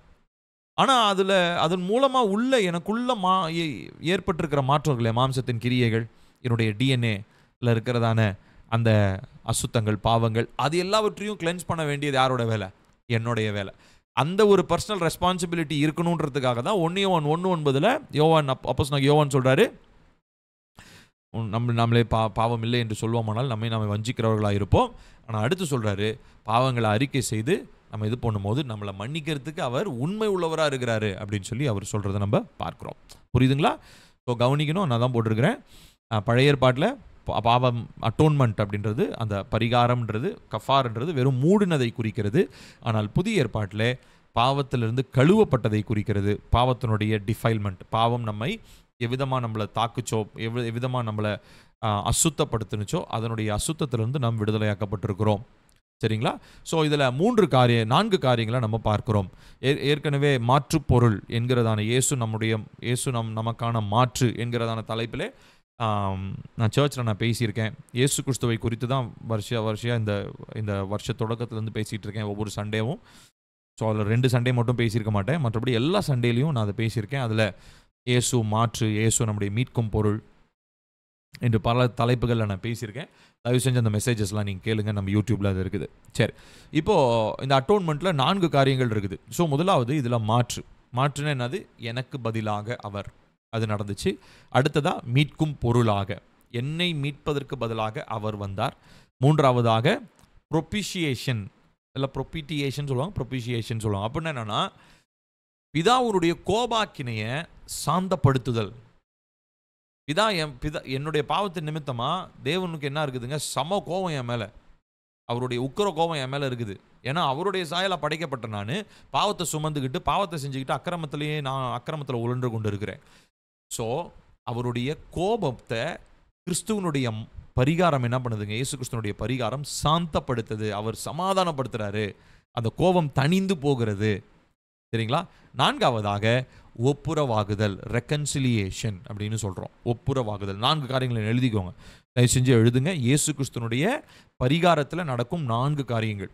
முதலாவது, மாற்றாக அவர் இருக்கிறார், நம்மை மீட்கும் பொருளாக அவர் இருக்கிறார், நம்மை சாந்தப்படுத்துகிறவர், அதாவது பிதாவினுடைய கோபத்தை, அந்த உக்கிர கோபத்தை, நியாய தீர்ப்பை சாந்தப்படுத்துகிறவராக இருக்கிறார். 4வதாக நம்மை ஒப்புரவாக்குறவராக இருக்கிறார். ஓகேங்களா? சரி, இதோட நம்ம இந்த அட்டோன்மெண்ட்ன்ற டாப்பிக்கை நம்ம முடிக்க போகிறோம். அடுத்த வாரத்தில், அடுத்த டியூஸ்டே நம்ம ரிசரக்ஷன் பற்றி பார்க்க போகிறோம், உயிர்த்தெழுதல் பற்றி நம்ம பார்க்க போகிறோம். இப்போ இது வரைக்கும் பேசினது உங்களுக்கு புரிஞ்சதுங்களா? ஒரு தம்ஸ் அப் தரீங்களா? Thank you, thank you, thank you, thank you. Praise Lord, praise Lord. Thank you. கர்த்தர் நல்லவர். சரி, நம்ம ஜெபித்து நாம் முடிக்க போகிறோம். ஜெபிக்கலாமா? அன்பும் இரக்கமுள்ள எங்கள் நல்ல தகப்பனே, கிருபையானது நல்ல இரவு வேலை காமுக்கு நன்றி சொல்லுகிறோம் அப்பா. இந்த நாளிலும் ராஜா உங்களுடைய சமூகத்திலே நாங்கள் வந்து, கர்த்தர் எங்களுக்காக நீர் ஏற்றுக்கொண்ட பலியை நாங்கள் ஆராய்ந்து பார்ப்பதிலும், எங்களுடைய காரியங்களிலே நாங்கள் எந்த அளவுக்கு உம்முடைய சத்தியத்திலே நாங்கள் வளர வேண்டும் என்பதை குறித்தும்